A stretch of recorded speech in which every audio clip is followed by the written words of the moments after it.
que me llamó mucho la atención, muchísimo, porque, gracias Gaby, es una serie de declaraciones que aparentemente hizo el Papa, y no quiero este, que lo tomemos algo así como, no tengo la fuente, pues, o sea, no tengo manera de demostrar esto. La voy a buscar y si la encuentro con todo gusto se los digo, pero sea cierto o no sea cierto esto, solamente quiero hacernos pensar en que los tiempos, estamos viviendo los últimos tiempos. Esos últimos tiempos empezaron a correr a partir del nacimiento de la iglesia con el derramamiento de Pentecostés.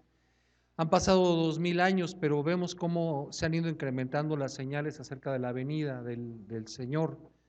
Dice, por ejemplo, el Evangelio de Mateo que habrá pestes, guerras y rumores de guerras, habrá hambres.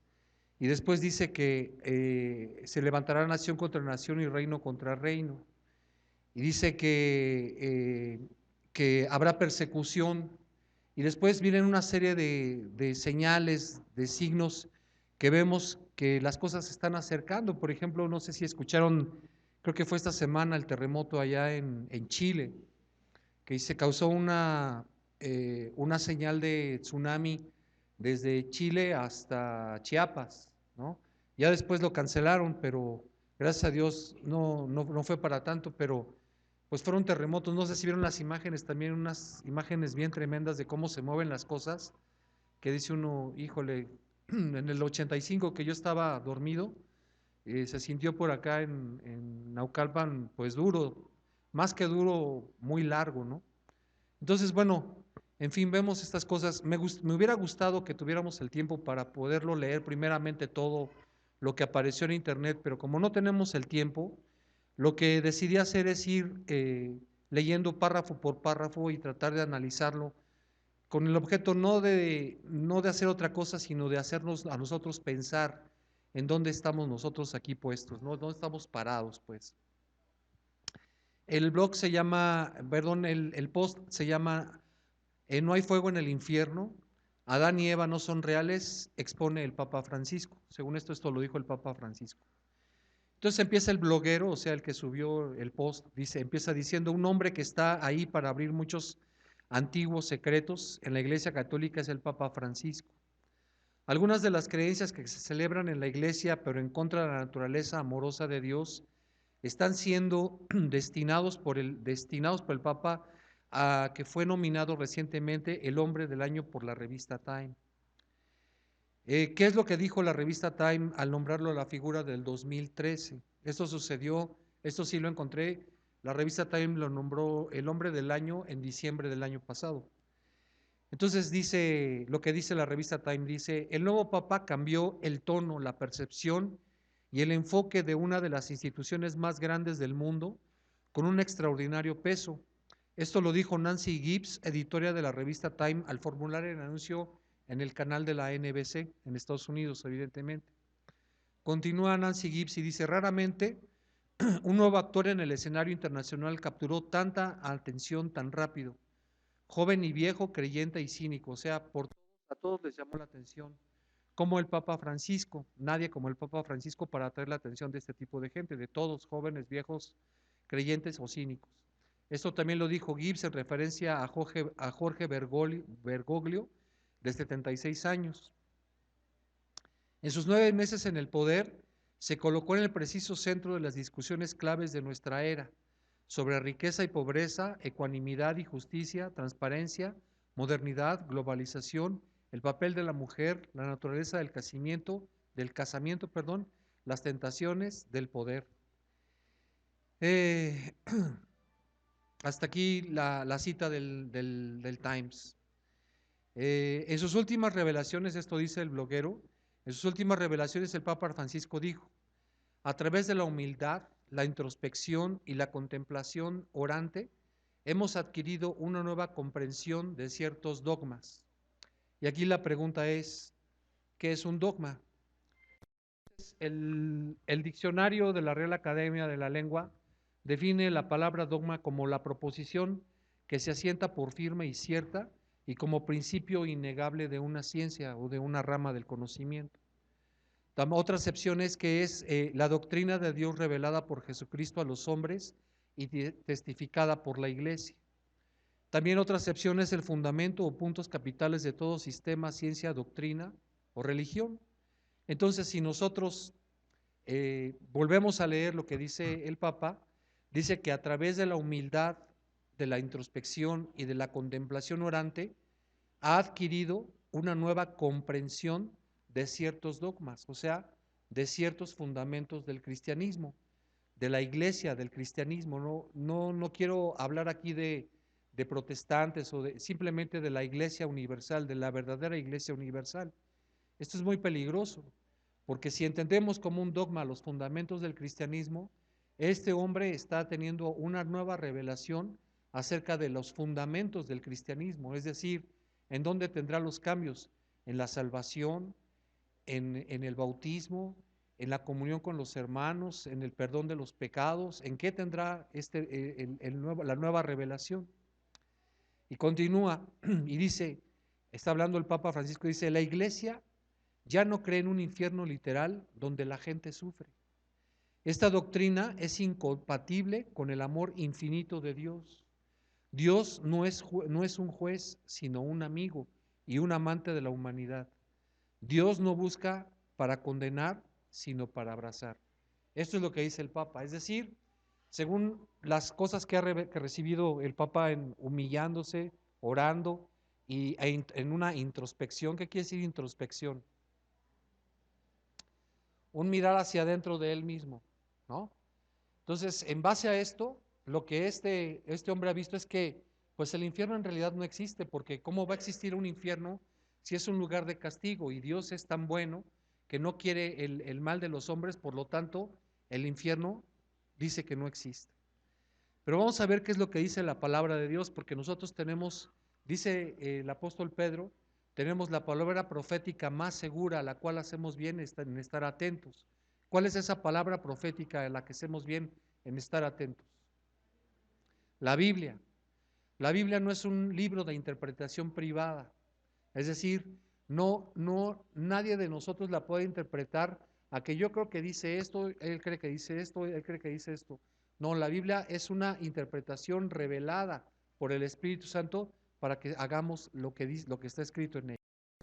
Bueno, vamos a ver qué es lo que dice la palabra de Dios en segunda carta de Pedro, capítulo 3, verso 9. Yo tengo todas las citas, si quieren, nada más pongan atención o si quieren anotarlas, pero yo se las leo la cita. Dice, segunda de Pedro, capítulo 3, verso 9, dice, el Señor no retarda su promesa, según algunos la tienen por tardanza, sino que es paciente para con nosotros, no queriendo que ninguno perezca, sino que todos procedan al arrepentimiento.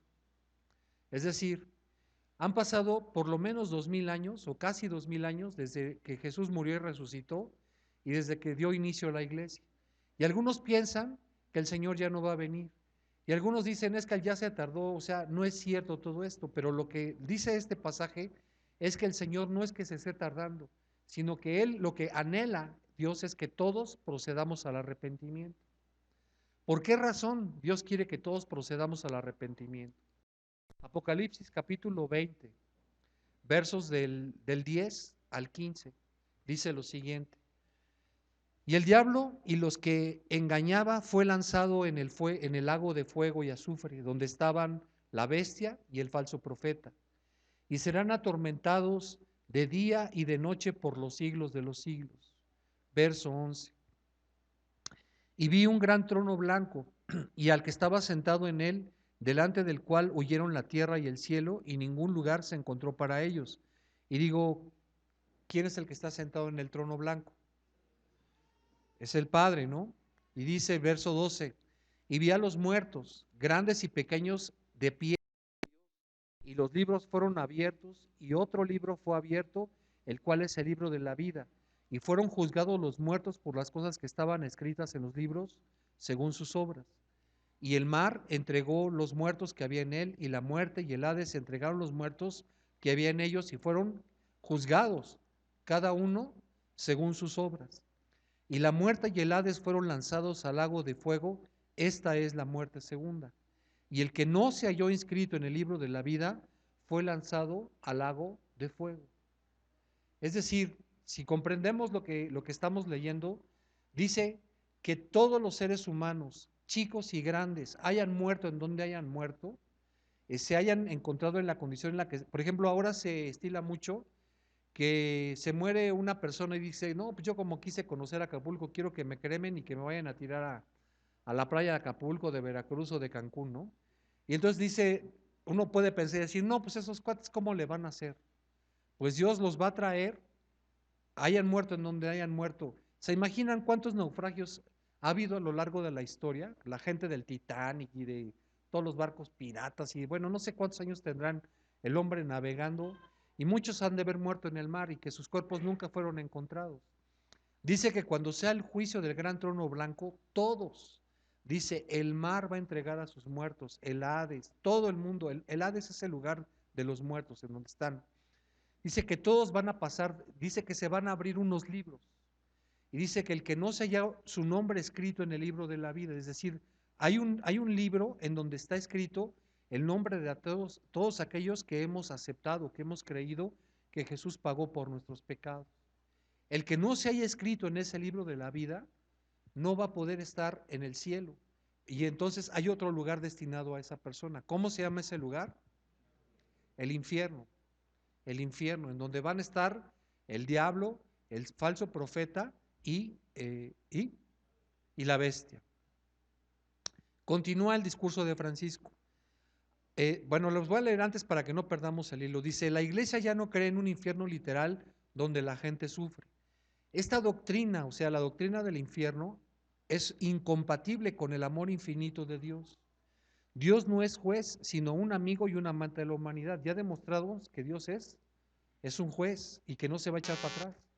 Dios busca no para condenar, sino para abrazar. Es verdad, de cierta manera.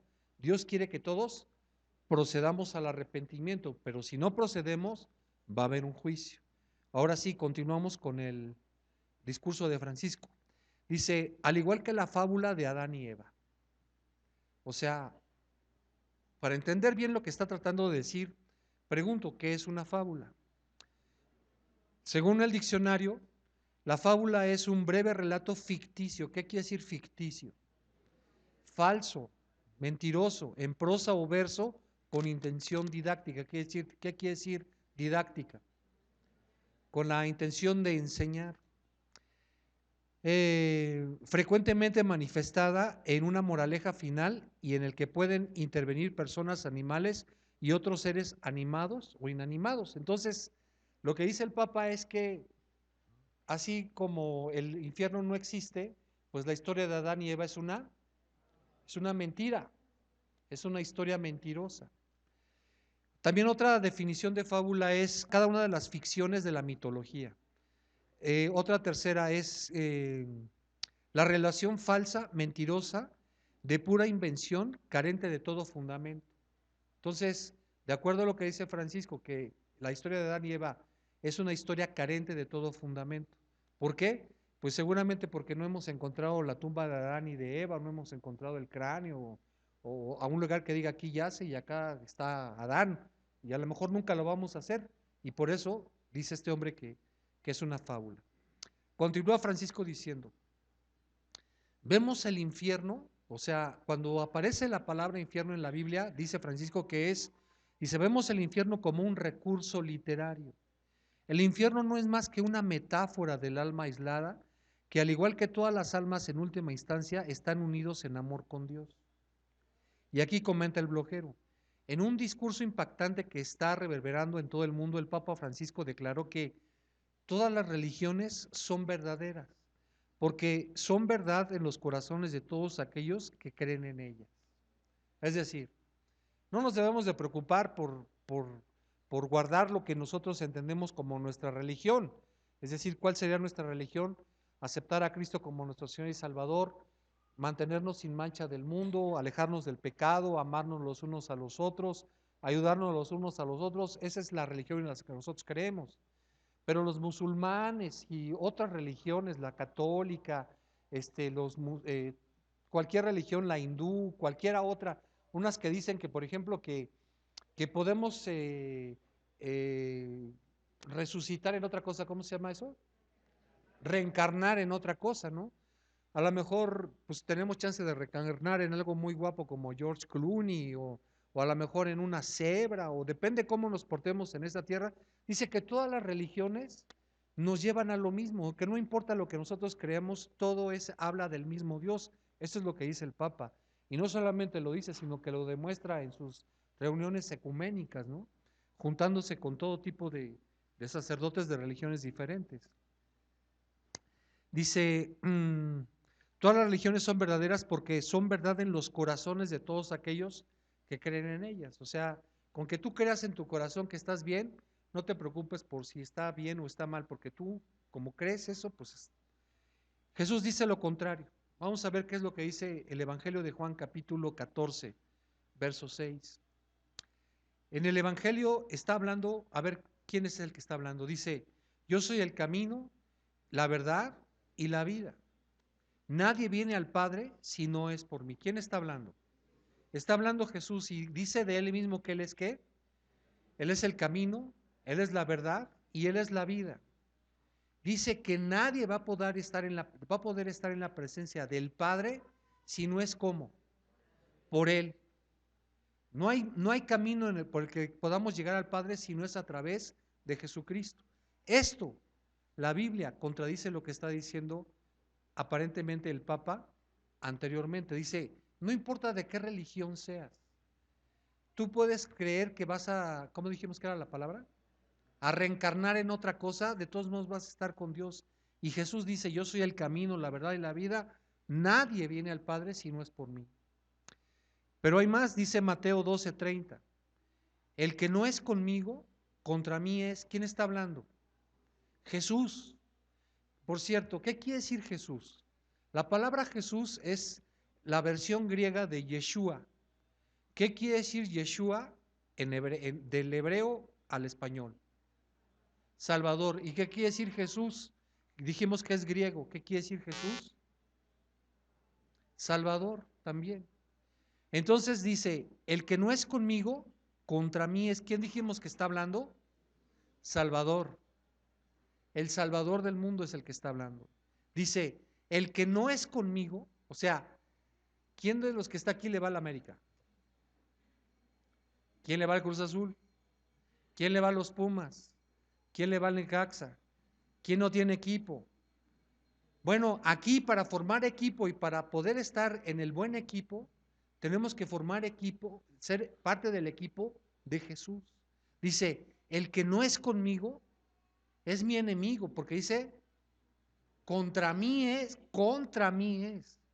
Dice, y el que conmigo no recoge, desparrama.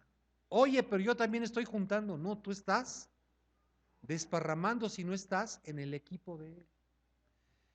O sea, no nos confundamos. Miren, hace muchos años había aquí una persona que venía a la iglesia, aquí al primer culto, y saliendo de aquí del culto se iba a misa acá atrás a la iglesia católica. Y decía que pues venía para las dos para estar bien afirmada, porque qué tal si estábamos equivocados. Y venía aquí porque también qué tal si estaban equivocados allá. Entonces, para no errarle, pues venía a las dos, ¿no? Esa persona no tenía el conocimiento. No tenía el conocimiento, aunque se le habló muchas veces, pero no tenía el conocimiento para entender que solamente hay uno es el camino y es Jesús. No es que nosotros, estoy hablando como iglesia local, Centro Cristiano Vistahermosa, seamos la verdad absoluta. No, estamos hablando que nosotros somos seguidores de la verdad absoluta. Sí me doy a entender, ¿verdad? O sea, no quiere decir que solamente aquí se encuentra la salvación, no, no estoy diciendo eso. Ahora te pregunto, ¿era Jesús intolerante al decir esto? ¿Que el que con él no recoge desparrama? ¿O el que no es de su equipo es contra él? ¿Tú crees que era Jesús intolerante al decir estas palabras? Pues desde el punto de vista actual, sí, porque hay ahora una palabra que está de moda que es no seamos intolerantes y démosle cabida a todos. Y no se trata de que seamos o no seamos intolerantes. Mira, Si tú lees con cuidado lo que dice el Evangelio de Mateo en el capítulo 24, ya lo dije al principio, dice que va a haber pestes, guerras, rumores de guerras, terremotos y devastaciones en todo el mundo. Pero después de esas cosas, después de las guerras, ¿sabes qué viene? La persecución. La persecución causada ¿por qué? Yo creo que en gran medida, esta persecución va a ser por algo que ahora está de moda y que es la palabra intolerancia. No recuerdo cuándo fue, si fue el año pasado o hace 2 años, no tiene más de 2 años. En el Distrito Federal, no sé si a nivel nacional, pero en el Distrito Federal se aprobó una ley en la que todo aquel que le diga a los homosexuales mariquita, ¿qué más? Que usa ese tipo de palabras contra los homosexuales, puede ser castigado por discriminación y por intolerante. Nosotros, estoy hablando como hijos de Dios, como cristianos, no debemos de respetar lo que la ley dice, es decir, no debemos de referirnos a los homosexuales y a las lesbianas como mariquitas, como marimachos, como las palabras despectivas que todos sabemos de ellos.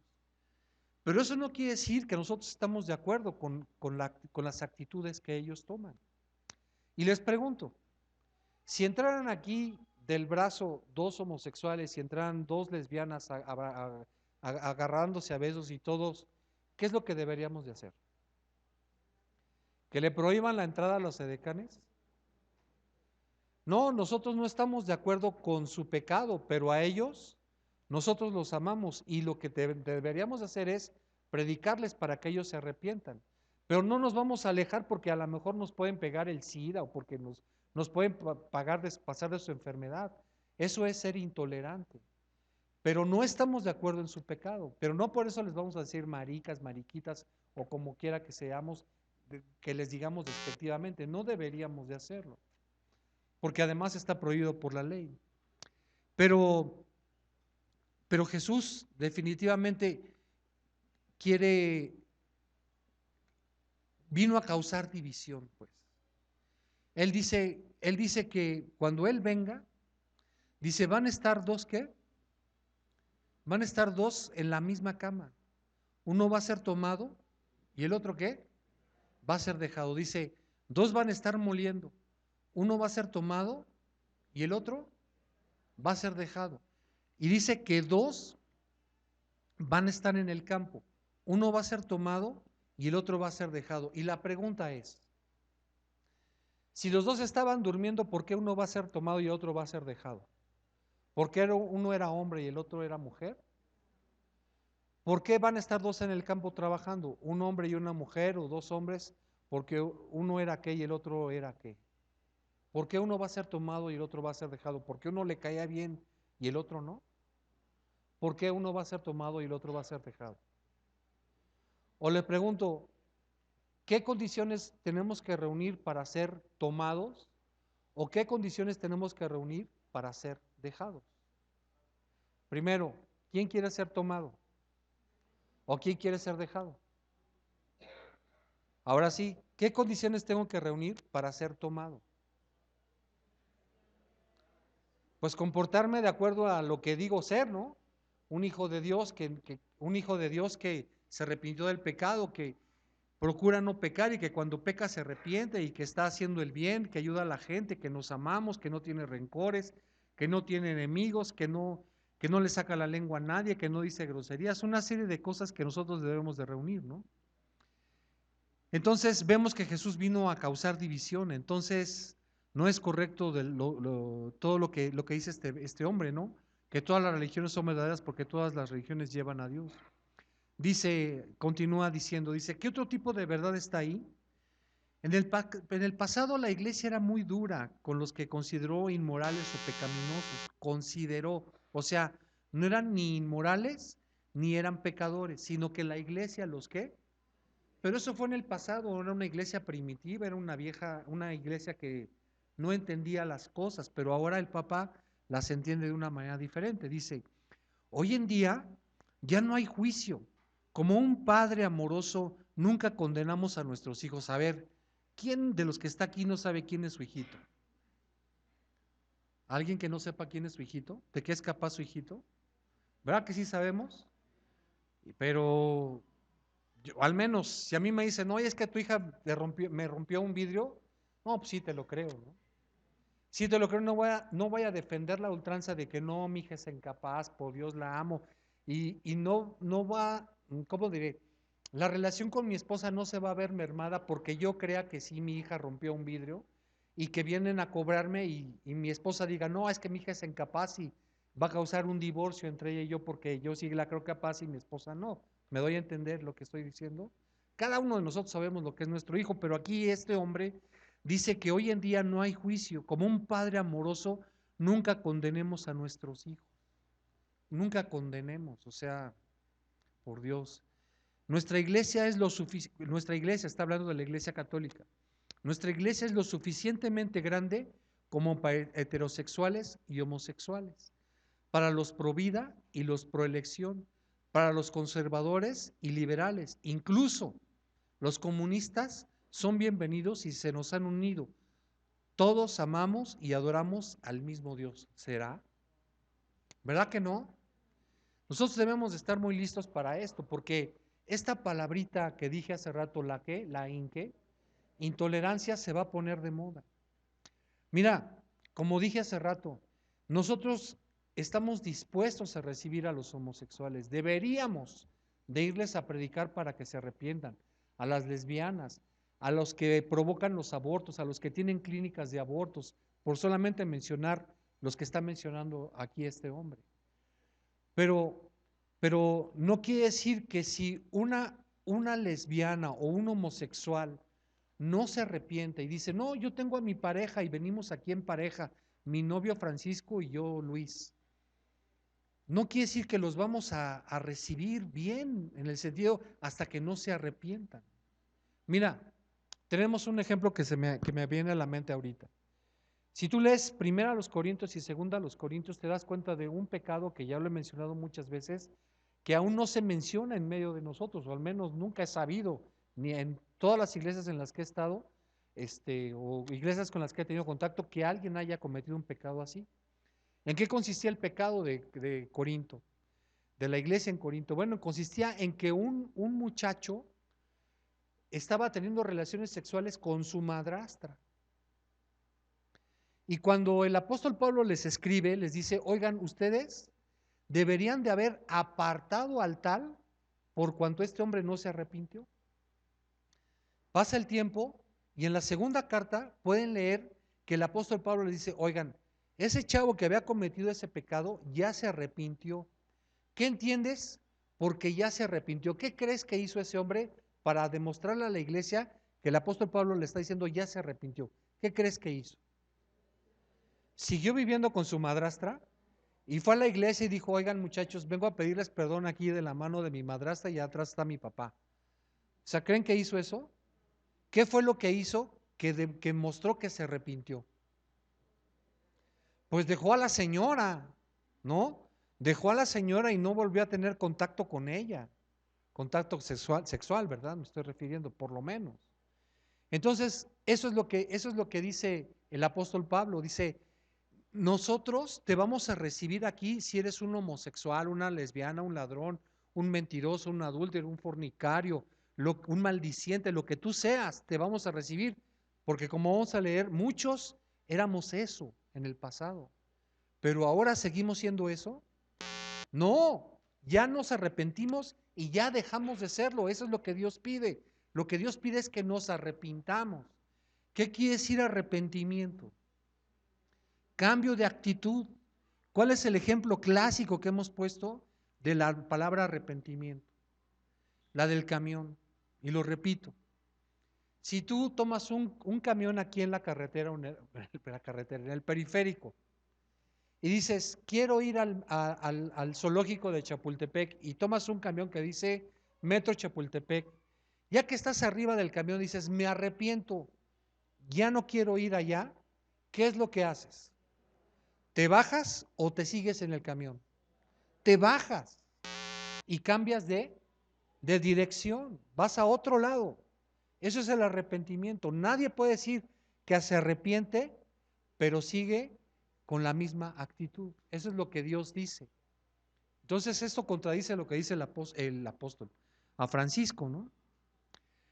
Dice que otro, voy a volver a leer, dice que otro tipo de verdad están ahí. En el pasado la iglesia ha sido muy dura con los que consideró inmorales o pecaminosos. Hoy en día ya no hay juicio. Como un padre amoroso nunca condenemos a nuestros hijos. Nuestra iglesia es lo suficientemente grande para heterosexuales y homosexuales, para los pro vida y para los pro elección, para los conservadores y los liberales. Incluso los comunistas son bienvenidos y se nos han unido. Todos amamos y adoramos al mismo Dios. Si te arrepientes, sí. Si nos arrepentimos, sí son bienvenidos. Y si no, porque la Escritura dice claramente que, 1 Corintios 6, 9 y 10, ¿no sabéis que los injustos no heredarán el reino de Dios? No erréis. ¿Qué quiere decir errar?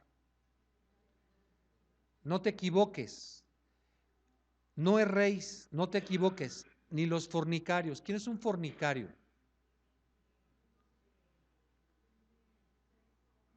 Fuera del matrimonio, no está casado, es soltero, pero tiene sexo fuera del matrimonio. Ni los idólatras. ¿Quién es un idólatra? Uno que le pide a los ídolos. Ni los afeminados. ¿Quién es un afeminado? Uno que siendo hombre, teniendo cuerpo de hombre, tiene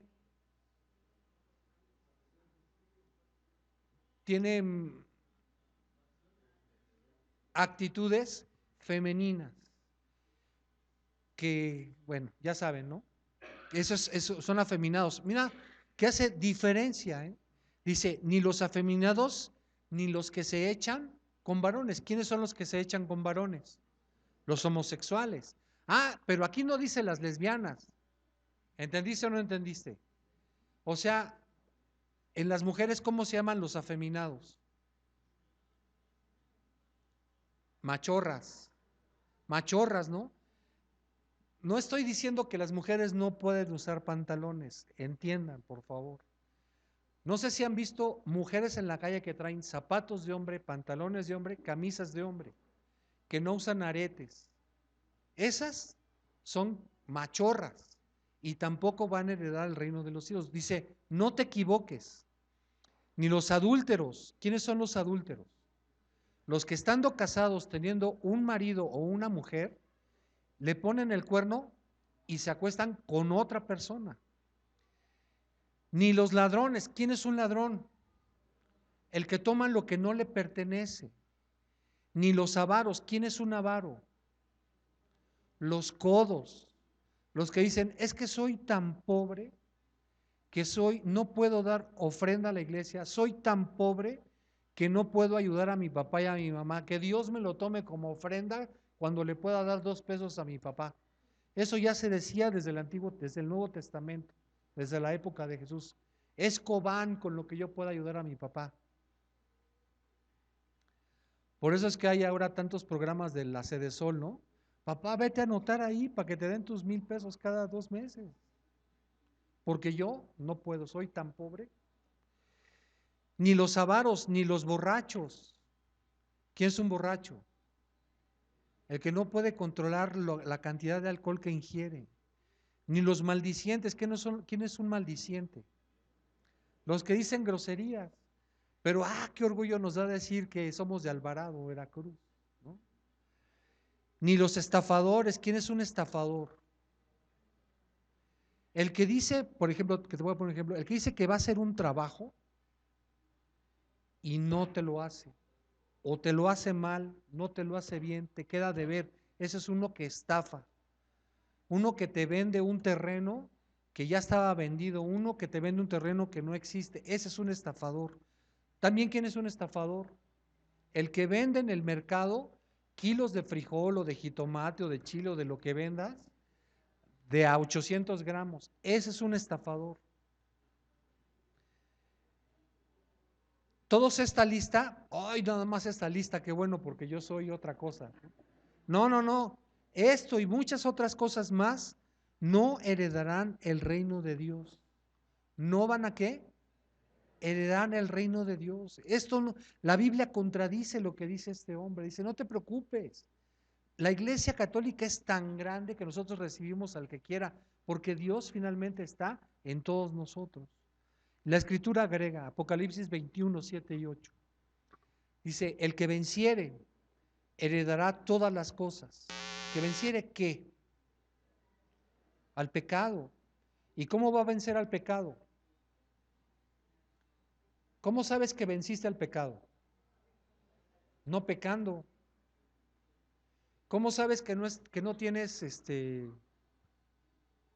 tifoidea?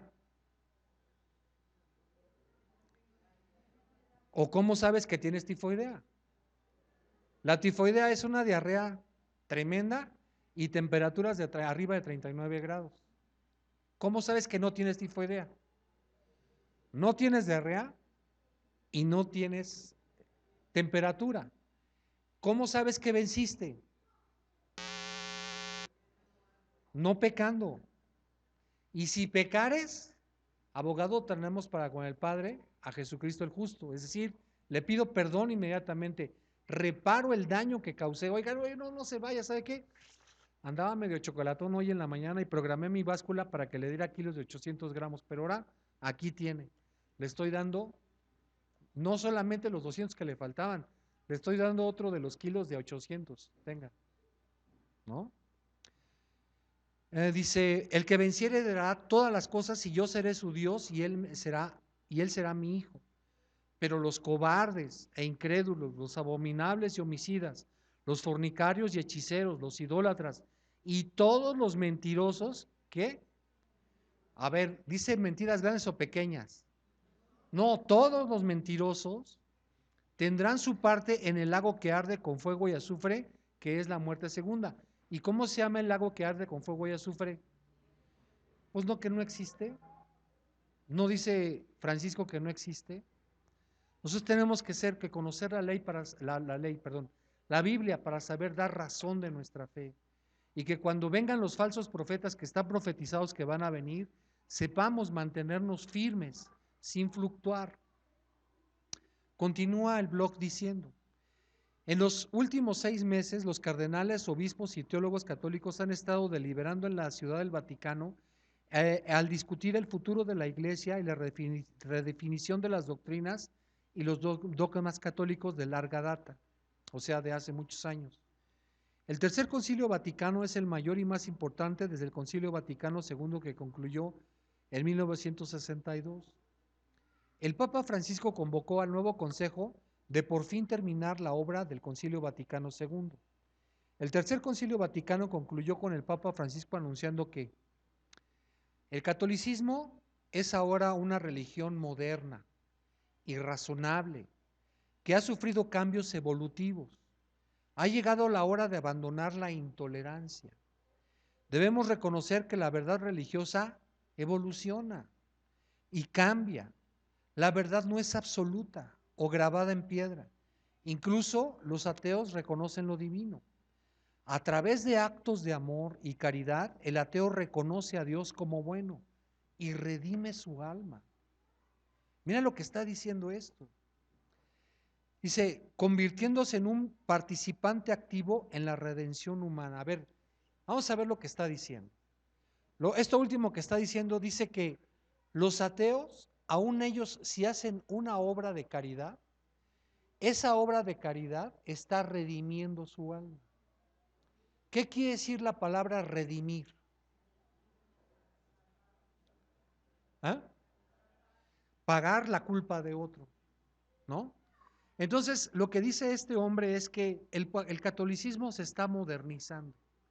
Es decir, hay gente que está viviendo en un antiguo cristianismo, seas católico, seas cristiano, seas de lo que seas, siempre y cuando seas cristiano, pero el cristianismo nuevo se está regenerando, está evolucionando, está tomando la forma que requieren los tiempos.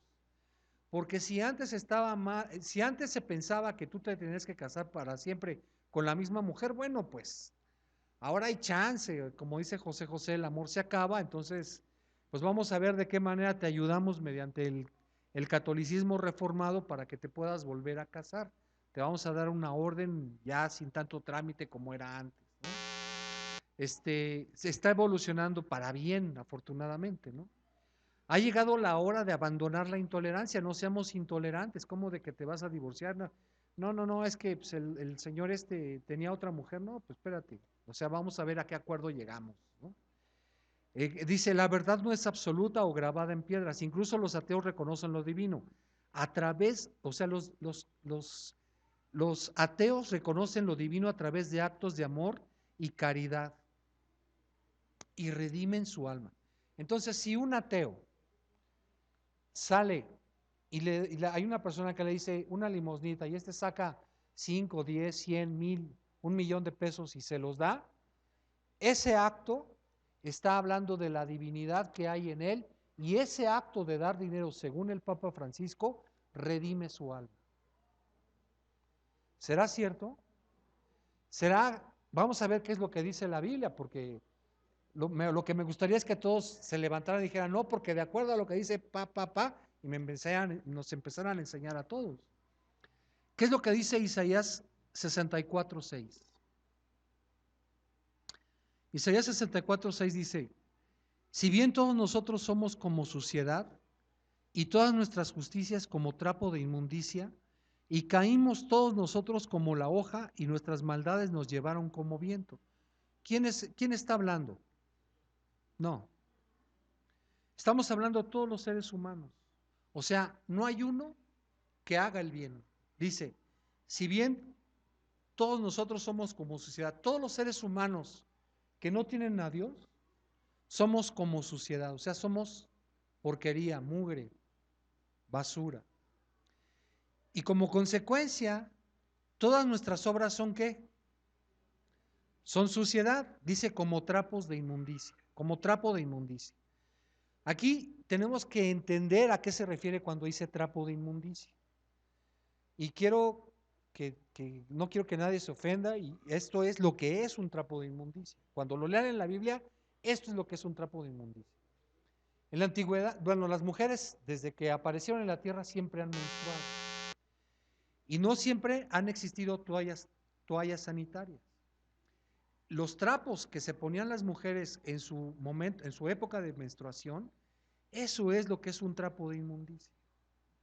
Entonces, si nosotros todos somos basura sin Dios, pensamos que la basura puede aportar algo bueno, que la mugre, que la sociedad puede aportar algo bueno, eso es lo que la gente piensa. Por eso dice el Papa que una sociedad va a ser bueno y va a manifestar la divinidad de Dios porque da una caridad. Cuando lo que dice la Biblia es que todos nosotros, cuando no tenemos a Dios, somos suciedad y que las mejores obras que nosotros somos capaces de hacer son equivalentes a trapos de inmundicia. ¿Es verdad o no es verdad lo que dice el Papa? Claro que no. Somos incapaces de hacer una obra justa si no tenemos a Dios. Dice, una declaración en el discurso del Papa ha enviado a los tradicionalistas a un ataque de confusión e histeria. ¿A quién se refiere esto? ¿Quiénes son los tradicionalistas?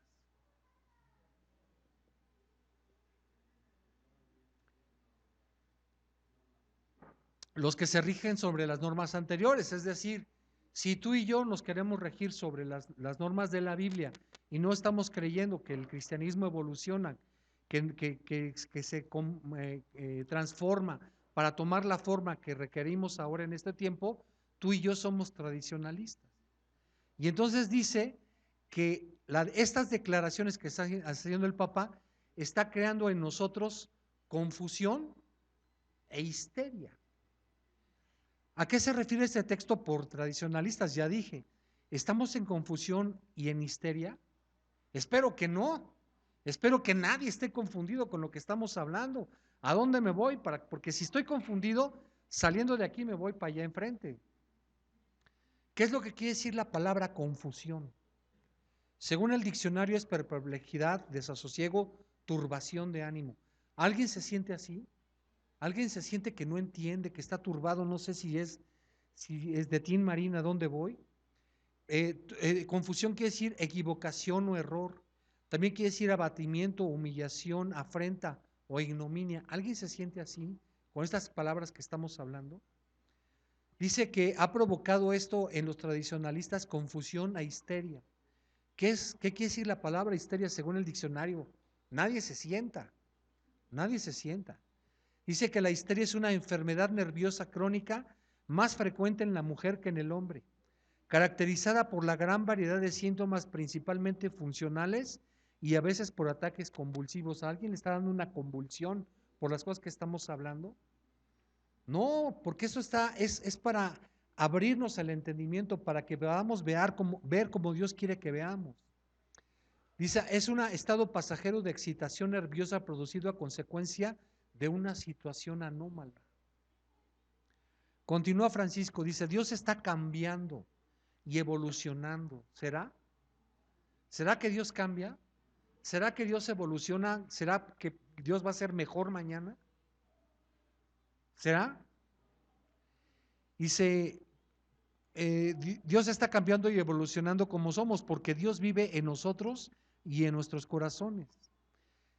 Según este texto, Dios cambia a nuestro parecer, pero la Biblia, hablando de Dios, dice en Números 23:19, dice, Dios no es hombre para que mienta, ni hijo de hombre para que se arrepienta. Él dijo y no hará, habló y no lo ejecutará. O sea, lo que Dios, sabemos que Dios dice que va a haber un castigo a todo aquel que no le ama, ¿lo va a cambiar en el último momento? Aunque lo dijo, ¿no lo va a hacer? Pero este hombre dice que Dios cambia para mejor. Continúa Francisco diciendo, cuando difundimos el amor y la bondad en el mundo, tocamos nuestra propia divinidad y la reconocemos. La Biblia es un hermoso libro sagrado, pero con todas las grandes y antiguas obras, algunos pasajes son anticuados. Algunos incluso lo llaman para la intolerancia o el juicio. ¿Sí te das cuenta de lo que dice? Dice, si tú no aceptas que aquí en la iglesia haya una sección o un culto para homosexuales y lesbianas, tú eres un intolerante, una gente que sigues atado a las antiguas obras y a algunos pasajes que siguen anticuados. Entonces pregunto, ¿qué es la Biblia? Segunda Timoteo, capítulo 3, versos 16 y 17 dice, toda la escritura es inspirada por Dios y es útil para enseñar, para redarguir, para corregir, para instruir en justicia. ¿En justicia de quién? De Dios, no en la justicia del hombre, en la justicia de Dios. Es útil para instruir, para enseñar, para redarguir en justicia de Dios. Si tú quieres hacer tu justicia, estás mal, porque tu justicia dice, por ejemplo, hablando de dinero, soy tan pobre, yo solamente gano 200 pesos, no puedo dar el 10%, por eso voy a dar solamente 10 pesos, esa es mi justicia. Pero si quiero hacer la justicia de Dios, gane 200 pesos o gane 200,000 pesos por hora, tengo que dar el 10% si quiero obrar la justicia de Dios. Y duele lo mismo dar el diezmo de 200,000 pesos por hora que el diezmo de 200 pesos a la semana. ¿Cuál es la justicia que debemos hacer? La justicia de Dios, no la justicia mía. Dice, ¿para qué es la Biblia? Dice, toda la escritura es inspirada por Dios y útil para enseñar, para redarguir, para corregir, para instruir en justicia de Dios. Esto lo digo yo, de Dios. A fin de que todo el hombre de Dios sea perfecto, perfecto, enteramente preparado para toda buena obra, señalada o indicada por quién, por Dios, no por mí. Porque yo, si hay alguien que allá afuera y que me dice, soy muy pobre y le doy 10 pesos, digo, qué bueno soy. Pero no le agradó a Dios el que yo le haya dado los 10 pesos, porque yo pensé que yo estoy pensando de mí mismo que yo soy bueno. Y dice Dios que todas las obras Dios las preparó no para agradarnos, sino para agradarle a Él. Todas las buenas obras Dios las ha preparado desde antes para que nosotros las hagamos. No para glorificarnos y decir qué bárbaro, qué bueno eres, Ubaldo. 10 pesotes, ¿eh? Y no se los diste en monedas, le diste una sola. Ha llegado el momento, continuó el Papa, de ver a estos versos como interpolaciones. ¿A qué versos? Lo que decía antes, dice, cuando difundimos el amor y la bondad en el mundo, tocamos nuestra propia divinidad y la reconocemos. La Biblia es un hermoso libro sagrado, pero con todas las grandes y antiguas obras, algunos pasajes son anticuados. Incluso lo llaman para que la intolerancia, para la intolerancia o el juicio. Y dice, ha llegado el momento de ver a estos versos como interpolaciones posteriores. ¿Qué quiere decir interpolación? Interpolación es una palabra o fragmento añadido en la transmisión de un texto. O sea que algunos metiches, en los siglos que han pasado entre que se escribió la Biblia o que Dios inspiró la Biblia, pues le han ido echando a su cosecha y por eso es que la Biblia está ahora como ahora y por eso ahora tenemos que eliminar esos versículos o esas partes porque fueron interpoladas y por eso no debemos de ser ¿qué? ¿Qué? Intolerantes y debemos de hacer un culto para homosexuales y para lesbianas. Eso es lo que dice, lo que está, yo lo estoy parafraseando, pero en otras palabras es lo que está diciendo. Dice que como ha habido interpolaciones a lo largo de la historia, cambiaron el sentido original que fue escrito en la Biblia, en contra del mensaje de amor y de verdad que irradia de otra manera a través de las escrituras. O sea, si no hubieran manipulado las escrituras, irradiaría lo que está diciendo ahora el Papa Francisco. Total, el Papa finalizó diciendo que de acuerdo con nuestro nuevo entendimiento vamos a empezar a ordenar mujeres, una serie de cosas que va a hacer cambios en la Iglesia Católica que a nosotros ni nos afectan ni nos benefician, sino absolutamente no son inclusive. Segunda a Timoteo capítulo 3 versos del 1 al 5 dice esto. Y con esto quiero terminar. Dice, también debes de saber esto, que en los postreros días vendrán tiempos peligrosos, porque habrá hombres amadores de sí mismos, avaros, vanagloriosos, soberbios, blasfemos, desobedientes a los padres, ¿qué dije? No crean los chavos esto, ¿eh? Esto fue de las interpolaciones que hicieron. Dice, desobedientes a los padres. ¿Qué dije? Desobedientes a los padres. No debes de ser desobediente a tu papá y a tu mamá. Dice, ingratos, impíos, sin afecto natural, implacables, calumniadores, intemperantes. Este es el carácter de los hombres de los últimos tiempos. Crueles, aborrecedores de lo bueno, traidores, impetuosos, infatuados, amadores de los deleites más que de Dios, que tendrán apariencia de piedad, pero negarán la eficacia de ella.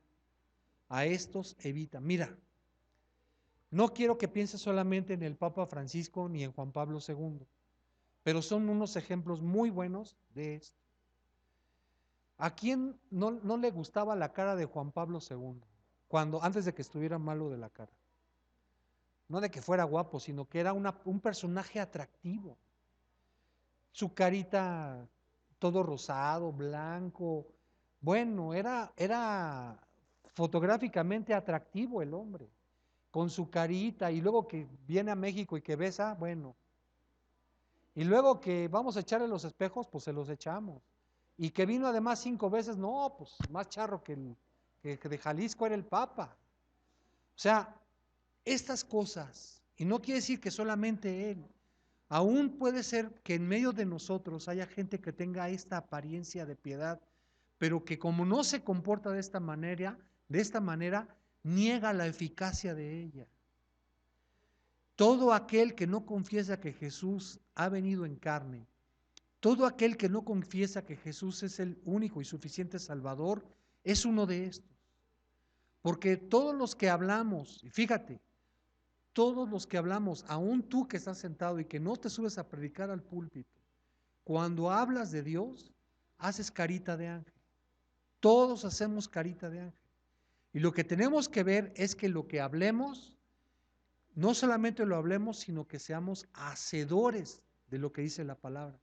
Porque si no, con nuestras palabras decimos una cosa, pero con nuestros actos negamos la eficacia de la palabra. Vamos a ponernos en pie, hermanos.